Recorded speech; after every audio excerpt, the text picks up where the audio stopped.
Another month, another PS4 exclusive release. Quantic Dream is a game developer which has a massive focus on making games that play like interactive movies. Indigo Prophecy, Heavy Rain, Beyond Two Souls, and now Detroit Become Human. Personally, I like interactive movies if the writing, characters and pacing all go well. Heavy Rain, for instance, was actually fairly enjoyable to me, even with its shoved-in romance and plot holes. But what about Detroit Become Human? What is good about it? What is bad about it? Let's find out. So first things first, I would like to introduce everyone to David Cage. He is the main writer for the Quantic Dream titles. I'll probably end up mentioning his name several times. Detroit Become Human takes place in near future USA. Androids, human-like robots, have been invented to relieve humans of cumbersome tasks. The androids have become an essential part of society and are difficult to differentiate from actual humans. The main story follows the fate of 3 different androids: Kara, a maid, Connor, a detective, and Marcus, a caregiver. The game starts off well and rather intriguing, showing off the strong difference between the situations of the 3 androids. They all live together with humans but are treated differently and have to complete different tasks. Kara has to complete tedious housework while observing the abuse given to both her and the child of the owner. Connor is fairly independent but is forced into situations in which he has to betray his own kind to complete his task. Marcus lives, generally speaking, a good life with his owner Carl. Carl teaches him the value of independent thought. As mentioned, the game starts off really well. It's interesting to both watch and play through those scenarios, not because of great gameplay necessarily, but because there is something really human about those situations. Especially keeping track of Connor and Marcus was very interesting. There was really strong potential to ask valuable questions that would make you think.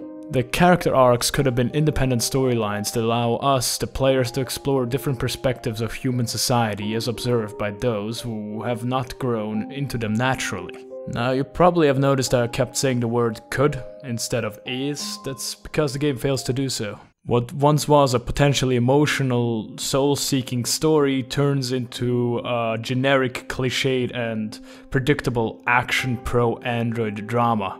Androids become independent and self-conscious. A revolution is on its way.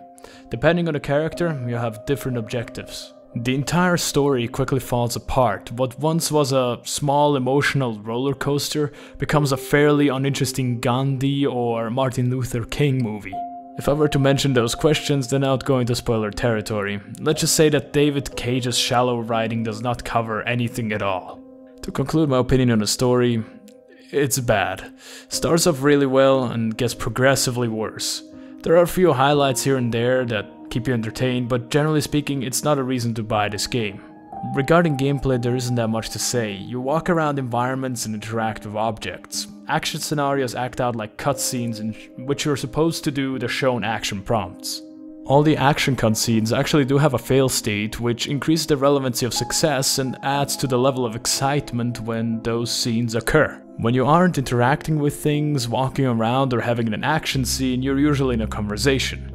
Conversations are a good way of getting information that hasn't been revealed yet or improving relationships.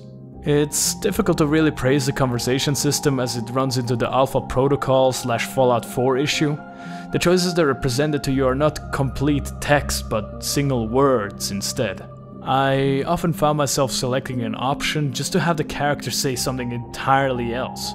The one thing that I would like to compliment about the game is its branching storyline. There's a multitude of decisions that can be made to change the conclusion of every arc, which can potentially lead to a different end. It was a lot of fun to have my decision matter in some way and then discuss the results with my fellow co-workers who also bought themselves the game. To get to my conclusion of the game, can I recommend it? No, I think there are way better games out there, including these kinds of movie-like titles. Check out Life is Strange or the Telltale games instead. I wouldn't say Detroit Become Human is a bad game, but the shallow writing and a terrible direction leading into a far worse experience are what really break it, both credited to David Cage. If you, however, enjoyed the previous David Cage titles such as Beyond Two Souls, then don't let me stop you. Get this game. But if you're seeking validation from me so you can justify your purchase even better, then I'm afraid you won't find it.